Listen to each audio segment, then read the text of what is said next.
24 ore su 24. Le notizie corrono più veloci sul web. News del mercato finanziario? Digita www.industriaefinanza.com, il primo quotidiano economico del Nord Italia. Notizie sul Veneto? www.lacronacadelveneto.com, e per Verona c'è www.lacronacadiverona.com. Guarda le ultime news sulle web TV di TG Italia, TV Veneto e tvverona.com. Collegati con il mondo. Connettiti con Industria e Finanza, la cronaca del Veneto e la cronacadiverona.com. Sul web l'informazione è in tempo reale.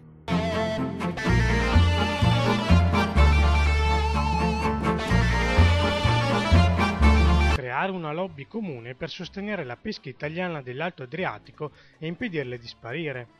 È l'obiettivo unanime indicato a Chioggia nel corso dell'incontro tra le regioni del Veneto, Friuli Venezia Giulia e l'Emilia Romagna, promosso in vista della riunione con il ministro Mario Catania, prevista per giovedì prossimo 16 febbraio, dalla quale dovrebbe nascere il distretto della pesca dell'Alto Adriatico. Nel corso del dibattito sono state definite le richieste della marineria delle tre regioni, mentre le istituzioni regionali, i parlamentari e gli europarlamentari presenti hanno dato la loro disponibilità ad operare per evitare che l'attività di pesca svolta dagli operatori italiani in questo mare tracolli e le si possa invece garantire un futuro economico e produttivo. Le imprese agroindustriali del nord-est, nonostante la fase di forti turbolenze finanziarie, hanno saputo portare avanti con determinazione i propri progetti di innovazione di prodotto e processo produttivo.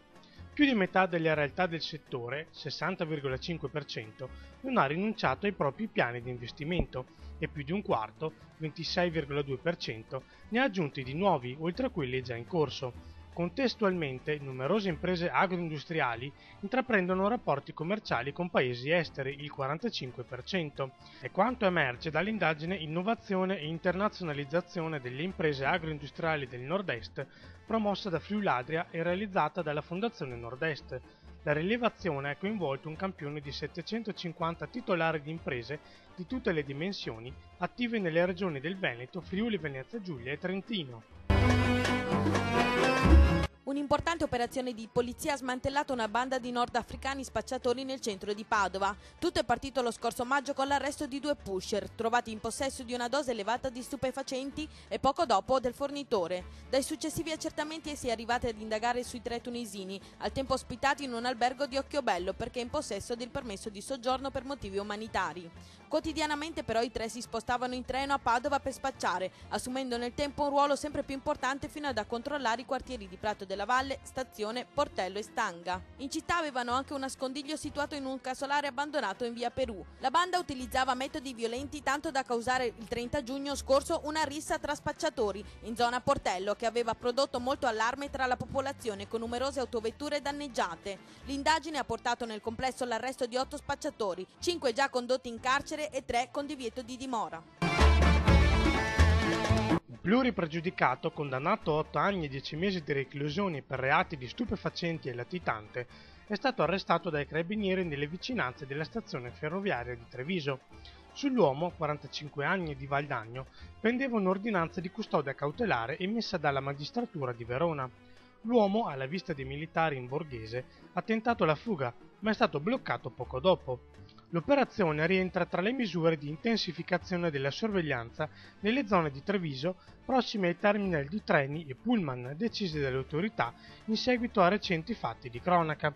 Il Vicentino è considerato uno degli elementi di riferimento negli ambienti del traffico di sostanze stupefacenti nelle province di Verona, Vicenza e Treviso. Nonostante il freddo e la neve, la giornata per la raccolta del farmaco tenutasi sabato scorso ha totalizzato numeri da record. I farmaci donati infatti sono stati 8.800, con un più 2,3% sul 2011, quando ne furono donati 8.600, per un valore medio di 55.400 euro. Le farmacie veronesi, che quest'anno hanno aderito alla giornata del banco farmaceutico, sono state 99, 20 gli enti socio-assistenziali e 300 i volontari della Compagnia delle Opere. Per il banco farmaceutico questo è stato l'anno dei super traguardi, ha detto il presidente di Federfarma Verona Marco Bacchini.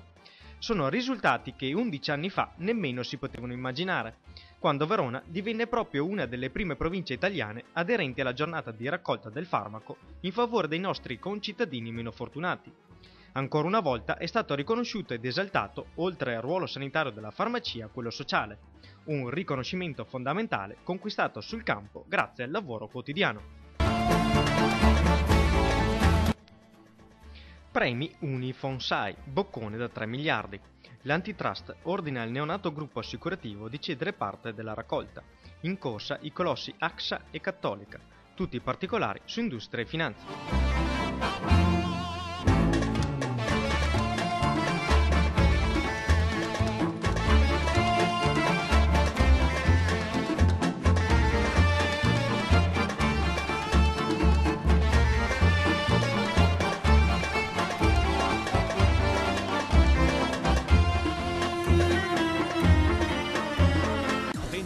Ore su 24, le notizie corrono più veloci sul web. News del mercato finanziario? Digita www.industriaefinanza.com, il primo quotidiano economico del Nord Italia. Notizie sul Veneto? www.lacronacadelveneto.com e per Verona c'è www.lacronacadiverona.com.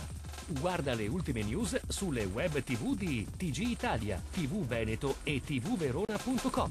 Collegati con il mondo. Connettiti con Industria e Finanza, la cronaca del Veneto e la cronacadiverona.com. Sul web l'informazione è in tempo reale.